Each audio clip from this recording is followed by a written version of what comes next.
Todd Bensman is the Senior National Security Fellow for the Center for Immigration Studies. He is a former counterterrorism intelligence officer and author of the upcoming book, Overrun: How Joe Biden Unleashed the Greatest Border Crisis in U.S. History. He joins us now to take a closer look at how we got here, what exactly is happening at the border right now, and where the U.S. goes from here. Todd, thank you so much for joining us today. Great to be here. Thank you. Todd, the numbers seem to be mind-boggling at this point. I don't understand. I can't make sense of them because I'm hearing 2 million or 2.7 million official numbers and then 5 million. What's happening on the ground? We're at in excess of 4 million apprehensions. To give you an idea, some perspective on that, this nation has rarely had more than 400,000 apprehensions in any single year. Once or twice it went over 500,000, but for the most part, we're kind of down in the 400,000 range. And now we're twice, thrice that number annually. That blew out the biggest number that we ever had in a year, which was in the year 2000, 1.67 million. This year, again, it was 2.35 million. Literally a Noah's flood of humanity pouring over that border. That is the number of times, again, that Border Patrol had to work and process somebody, and there's only 17,000 of them, and a lot of them are sick from any week to week. So it gives you an idea of the crushing burden on that police force down there, and it shows you why they are just simply unable to cover the zone. A lot of people don't understand why this is happening because obviously there were policies in effect when Trump was president, but also there were policies in effect with President Obama. And what are the rules just not being followed? Well, here's the basic reason why this is happening. Migrants are people just like you and me. We make rational economic decisions for ourselves and our families. We decide going to make a run for the US border, which costs money. You have to buy smuggling fees, and it costs money to cross the border itself. And it can be, for a family of four, it might be $10,000. For an El Salvadoran or a Guatemalan or an African, that's like an impossible fortune. So they beg, borrow, relatives give them the money. And they want to know that they're going to get in and that they're going to stay in before they lay out that kind of money. So when the odds are that they're going to get in and stay in, they'll lay the money down and come. The Biden administration guaranteed that a huge number of them were going to get in and stay in because they started using something called humanitarian parole, which is not a real authority, certainly not the way they're using it. They kind of concocted this idea that they could use this one thing that's for a one-off individual for 1 million people. And so they're letting people in without any processing, no detention. They're not putting them into deportation proceedings, which is required by law. They're paroling them straight into the interior by the hundreds of thousands, by the millions. When the people back at the village hear about this and see this, they borrow their $10,000 and lay it down too. That is why so many are coming, because the people up trail are getting through, the people down trail are filling in and on their way too, and it just snowballs. It snowballs that way. You can completely understand why someone will want to come to the United States and they will want to come right now. What I'm trying to understand is what is the agenda of the Biden administration? What are they trying to do? Well, that's a question that's subject to a lot of speculation, and I'll just give you mine. I've heard speculate. My theory is that the administration has handed the portfolio for immigration on progressive liberals in the Democratic Party coalition, who run by a very weird ideology. And by weird, I mean far outside of even the Democratic mainstream, way outside of the These are people who believe that there is an inalienable human right in the ability to travel and migrate anywhere in the world, and that borders are an anachronistic, obsolete concept that does not belong in modern society. They believe that. They believe that people should be able to just come if they're poor or scared or under whatever circumstance, whenever they want, a country to a rich country. And those people have control of the reins for immigration policy. They believe that detention is immoral. They believe that deportation is immoral. They believe that the only moral answer is that everyone who wants to come into the country and support them in every possible way and block their deportation, and end immigration laws, immigration enforcement. They say it, nobody hides it, they don't hide it, it's not a secret handshake. They just believe this, and they run immigration policy. They got control of it in January 2021, and they did this immediately. They did it immediately, first day in office. It may not be a secret, but it's not something that's widely publicized. I think that people have an idea in their head that there is a problem at the border, but in mainstream media, it's really not being covered to No. the extent that I would think it should be. There are a couple of reporters that I've seen down there, some photos, some footage, but all in all, it's only when you look at that raw data that you begin to understand how enormous this issue is. Well, I will take a minute to um, pump my book, my forthcoming book, because I have a 10,000 word chapter all about this called The New Theologians, about who they are, what their is, how they came to power, and then what they did, what specific levers they pulled and pushed once they got into power that should explain to not just Republicans or border hawks, but to Democrats what happened. Because what those guys did is not mainstream Democratic policy. You mentioned earlier, Obama and Clinton and even Hillary and even Bernie Sanders was a big border hawk all the way up until a few years ago. And this is something that is a real fringe outlier ideology that got into power.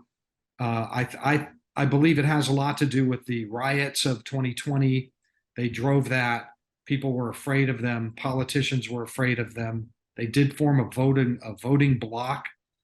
They needed those votes to get through the primaries, 2019 and 2020, to get through the primaries, and their reward was, we're giving you immigration, and you can fix this. If it is split for the next 2 years, are we going to continue to see what we're seeing on a daily and weekly basis, or is something going to change? Nothing is going to change. We're going to see this escalate. We're going to probably double the number we've seen so far. There will be absolutely millions upon millions more people crossing in. I think in even greater numbers than we saw in 2021, 22. Yesterday or the day before, Joe Biden held a press conference and he was asked, hey, given these results, are you planning to change any policies? And the answer was no, nothing. So what do you see as the effects of this wave of immigration that's coming in right now? Well, I believe that the effects are already happening. I mean, we've added about 2.5 million people who are uneducated for the most part and are in need of public welfare and assistance and are not contributing to the tax base. So already we should feel this. The first place I would say that everybody in your audience is probably already feeling it, but nobody's reporting on it, is your school district. This mass migration crisis, the greatest in all of U.S. history, is very child centric. If you had a child and you brought a child to the border, you were in. It was a ticket in. And so, therefore, many, many hundreds of thousands and millions of people that came in with children, school age children, infants, and the rest. And those people, those kids all went to school. They are all in your schools right now. And what I urge you to do, if you want to know what's happening in your school district, is Google your school district and the word portable classrooms.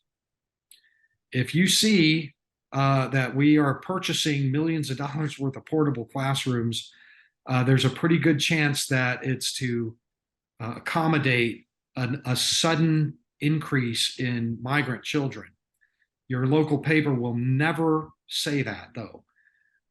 You should also Google your school district plus bond election. School districts, bond election, school district, portable classroom. And then you'll start to see little public announcements and you can dig a little deeper. And next thing you know is they're struggling to hire ESL teachers and everything else. So that's the first place your taxes in your school taxes will go up. They already are. I promise you. There are problems in school districts across the country right now. And there's also, if you can clarify this for me, the security list, the security watch list, and how many people have passed through who are on that list or been returned. Well, yeah, one of the problems with a border crisis in any country, when you have millions upon millions of people flowing in, is that nobody knows who they are. They're all total strangers. What happens is that you have hundreds of thousands of people who are crossing in, and they just say, "My name is Mickey Mouse" or whatever, and you have no idea who they are.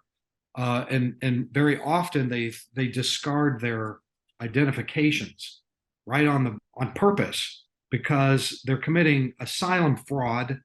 They're not going to be eligible to get in and stay in if they get caught with they already had asylum somewhere else, right? So what they do is they toss these everywhere. And also they can make up a fake name. If they get caught with one of these, and you could see, they're like trying to burn them. I don't think people fully grasp the fact that when you're claiming asylum, it has to be political asylum, and that there are laws that go along with that. So if you're coming through 5 different countries and then arriving in the United States, and you've lived in Venezuela or you've been in Brazil for 5 years and you've been working there, and then you show up here in the United States, that's not asylum, if I am correct. That's right. You're going to get kicked back, you're fined, and then you're just going to be looking over your shoulder the whole time you're living in the United States. The issue is, it's a broad-based stranger danger, is what I call it, where you have people coming in from 150 different countries. This particular migration crisis is unique among all events like this in the sense that we have more than 40%, 43% of everybody reaching that border are not from the usual countries, Mexico, Honduras, El Salvador, and Guatemala. They're from 150 other countries, pretty much every place on the continent of Africa and the Middle East and China and Asia and everywhere. And a lot of these are coming from terror countries where there's Al Qaeda and ISIS and all these bad.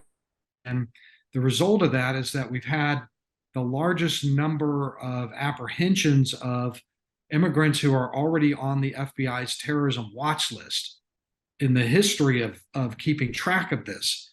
98 just in the fiscal year 2022.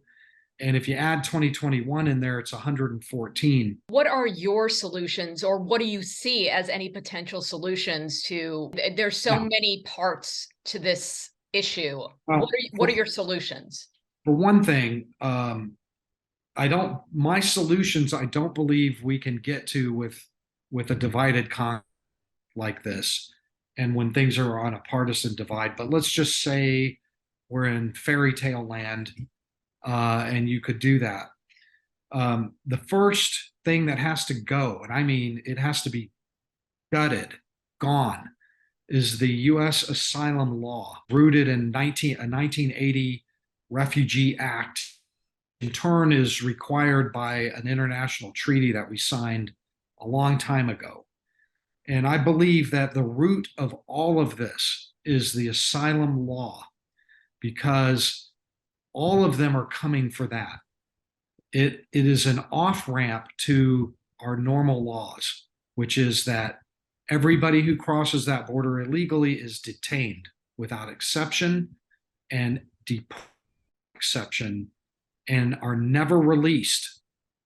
Release them. They are caught, detained, deported. That's what the law says. And it doesn't say may, it says shall. Real simple. It's a good law. There's nothing wrong with the law. It doesn't have to be changed. But the asylum law comes in behind it and makes it possible for you to say, I declare asylum, and you get to bypass the law and you get in.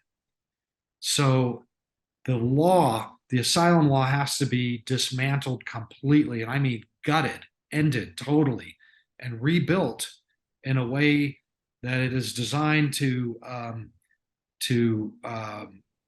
the problem for which it's intended, which is to, like take care of Jews fleeing Nazi Germany, or, Cambodians trying to get away from Pol Pot, or, that kind of thing, or the North Korean gulag system, or something like that, not Honduran yam farmers who had a bad crop or whatever it is. Their kids went to the United States and they want to join them, so I declare asylum and you're in forever. That needs to go.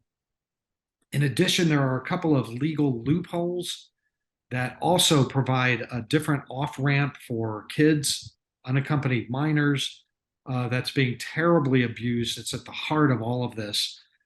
Those need to be fixed. Donald Trump was like 1 week away from fixing it when he had to leave office. I mean, fixed in a week.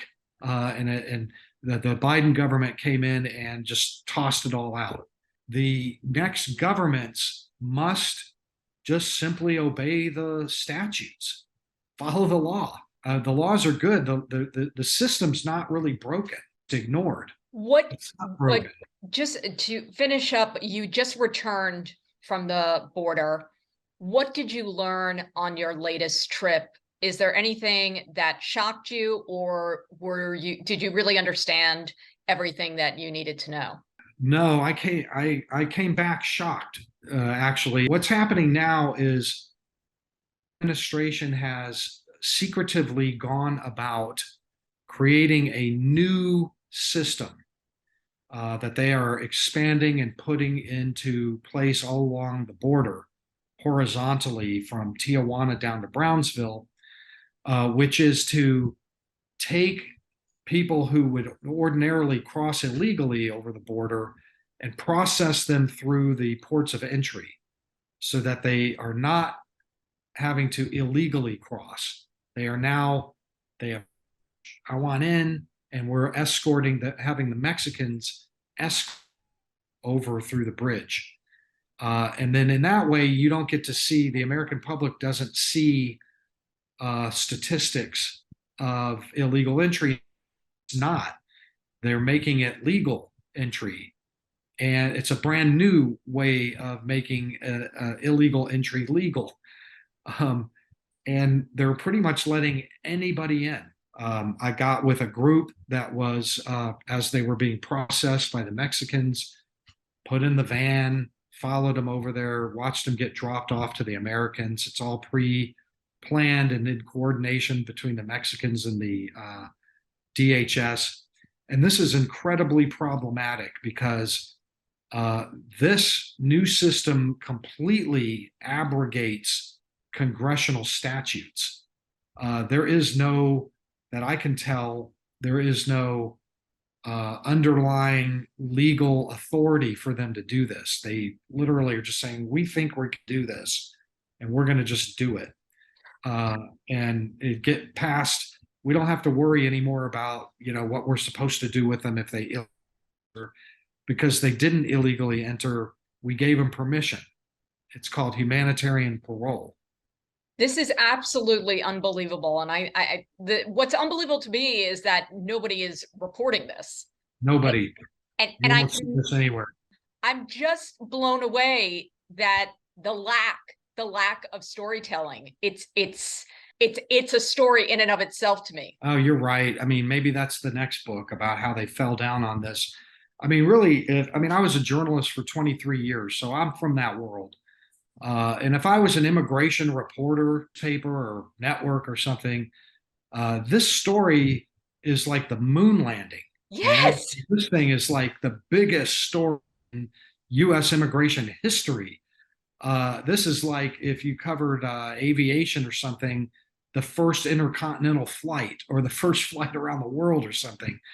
So, the fact that it's gotten relatively little coverage and not very deep coverage, and the coverage that I have seen is really shallow and it doesn't seek to understand the causes of it, or why the policy has this direct impact on flow. If you see the numbers start to decline of entry apprehensions, that's not really a decline because they're diverting them through the ports of entry and doing legal crossings now. So now, from now on, you have to, don't get fooled by, a lot of reporters will go, oh, wow, look, it's going down. Yep. Numbers are going down. The numbers are going only up because all of the immigrants that I interviewed who are being escorted over through the ports of entry to the Americans told me that they found out about this on the internet and on social media. And my neighbor just did this last week, so we came. And my friends and relatives and everybody I know is doing. So word is passing throughout Latin America and the world fast about this new way to get in. Would there ever conceivably be a time where people would be deported, or at that point, are there just going to be too many people here? Well, this should not be allowed to stand, is that most of them are being let in on this humanitarian parole. There's a pinky agreement that they promise to report in to ICE in a year or something. And the fact of the matter is that, huge numbers of them are not reported. Like, why would they? Because they're in asylum. One last question. Is there any truth to the idea that these globalists want to have Mexico, Canada, and the United States basically as one North American entity and essentially get rid of the United States, and in so many words? Absolutely. That is a real ideology.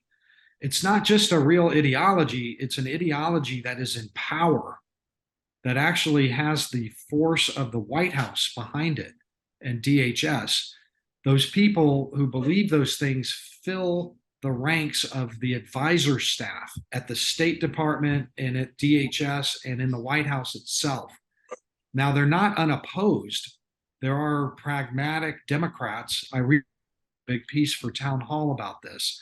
And I have a huge chapter in my book called White House Rebellion is the name of the chapter, where these guys were like, who are these crazies over here that are doing this? We have to oppose them and take back control of immigration, or we're going to get slaughtered in the midterm, or we're going to get slaughtered in 2024 and lose the White House over this stuff. So they're not all like that. But they lost. their rebellion failed. And so we have these globalists, or whatever you want to call them. I call them new theologians, because it's like this religion to them that we're all one world, and the poor and the meek deserve our wealth. We don't deserve these capitalist, exploitative system that made all these people rich here. They have to share that with all these poor that want to come in, and they have that ideology. Borders are immoral to them, and they say it, they write it.